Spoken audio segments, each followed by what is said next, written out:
Imagine an empire so wealthy, so powerful, so strategically important that it traded with Rome, challenged Rome, and in some cases, beat Rome.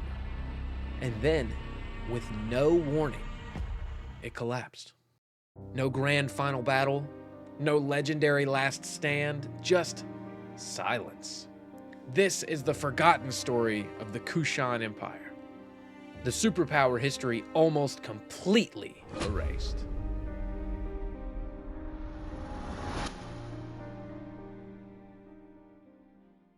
Let's jump back to around the 1st century CE. The Silk Road is booming, connecting Europe and Asia. Empires rise, fall, and strangle each other over trade routes. Rome controls the West, Han China controls the East. And in the middle, controlling the crucial arteries of the silk trade, sits a rising power, the Kushans. They weren't supposed to become an empire. They were originally a nomadic tribe called the Yuezhi, pushed west by more powerful steppe warriors. But migration turned into conquest. Conquest turned into domination, and domination turned into one of the most underestimated empires in ancient history. The Kushans began taking key cities across Central Asia, not deserts, not empty plains, but wealthy, fortified, trade-heavy cities. Their leader, this guy, builds alliances, crushes rival factions, and unifies regions that Rome desperately wants influence over. Then comes the real powerhouse, Kanishka the Great. This guy basically speedruns empire building.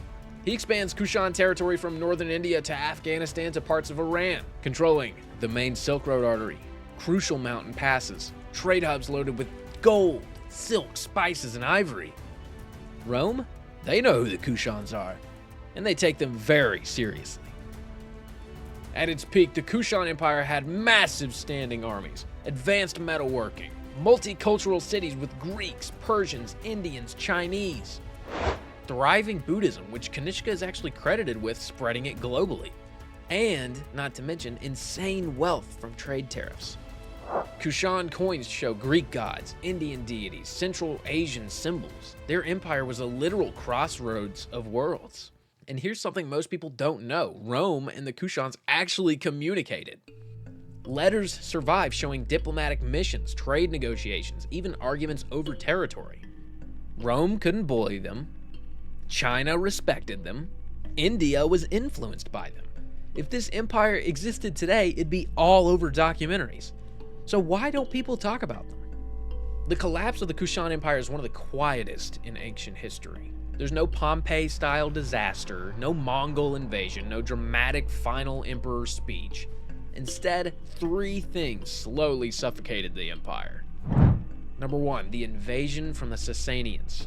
The rising Sasanian Empire, extremely militaristic, pushes into Kushan territory and chips away at key cities. Number 2, internal fragmentation. With no clear succession rules, the empire starts splitting. Multiple regional kings equals 0 unified defense. And number 3, an interesting one, the climate shift. Evidence suggests major drought cycles hit the region, destroying harvests and destabilizing trade cities. And because their strength depended on controlling trade, once that collapsed, so did they. By the end of the 4th century, the Kushans are absorbed into surrounding states, leaving behind coins, ruins, and almost no written records.